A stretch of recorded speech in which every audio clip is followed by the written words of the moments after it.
नमस्कार मंडळी, स्नेहरंग यूट्यूब चॅनलमध्ये मी स्नेहा पराडकर तुमचं खूप खूप स्वागत करत आहे. आपण आज एक चिकनची अशी रेसिपी दाखवणार आहे. अमेरिकन आहे ती आणि एका सबस्क्रायबर म्हणजे व्ह्युअर्स आहेत आपले नेहमीचे, तर परदेशातलीच आहे ती. तिने मला ही सजेस्ट केली की तुम्ही हे दाखवू शकाल का. तर नक्कीच मी प्रयत्न करणार आहे ती दाखवण्याचा. आणि ही अमेरिकेची चिकनची रेसिपी आहे. ह्याचं नाव आहे नॅशव्हिल. हॉट एकदम असते आणि खूप स्पायसी असते आणि फ्राईड चिकन आहे ते. तर आपण रेसिपी करताना आपण हे बोनलेस चिकन घेतलेलं आहे, अर्धा किलो आहे. आणि हे आपण आता फर्स्ट मॅरिनेशन जे करणार आहोत ते ताकामध्ये करणार आहोत, जे बटर मिल्क असतं ते. तर त्याच्यामध्ये थोडेसे काही आपण मसाले ॲड करणार आहोत.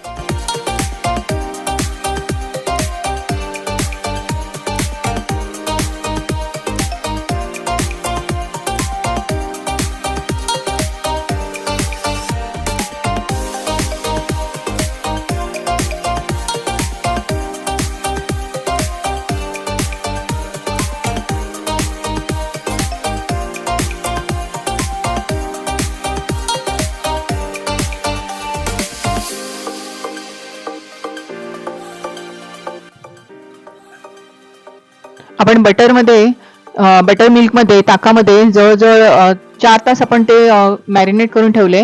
आणि आता आपण कोटिंग करणार आहोत दुसरं त्याचं.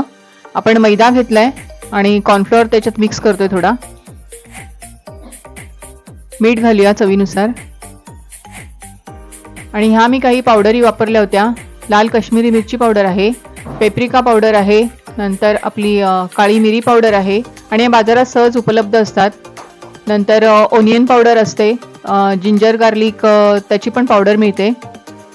आणि आपण बटर मिल्कमधून काढून व्यवस्थित ह्याला कॉर्नफ्लोअर आणि मैद्यामध्ये कोट करायचं आणि पुन्हा बटरमध्ये मिक्स करायचं आणि पुन्हा कॉर्नफ्लोअर असं 2 वेळा करायचं की त्याचं व्यवस्थित कोटिंग होतं एकदम. आणि मग तेल छान तापवून घ्यायचं आणि तेलामध्ये हळूवार सोडायचे चिकनचे तुकडे आहेत ते.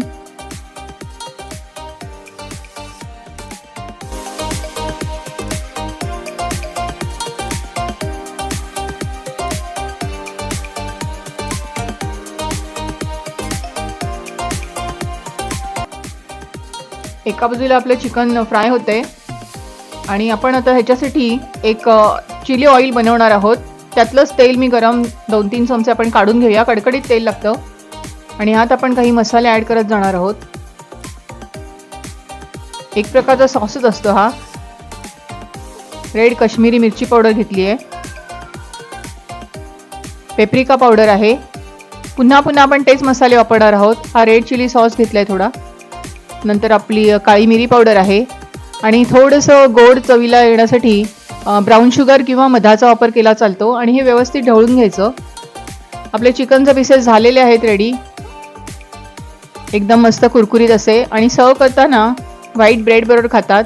त्याच्यावर आपण जे चिली ऑइल बनवले तर ते त्याच्यावर आपण डीप म्हणून टाकणार आहोत. आणि अशा तऱ्हेने आपण मस्तपैकी अमेरिकन चिकनची एक रेसिपी मस्त बनवून दाखवलेली आहे. आणि रेसिपी आवडली तर लाईक करा, शेअर करा आणि सबस्क्राईब करा.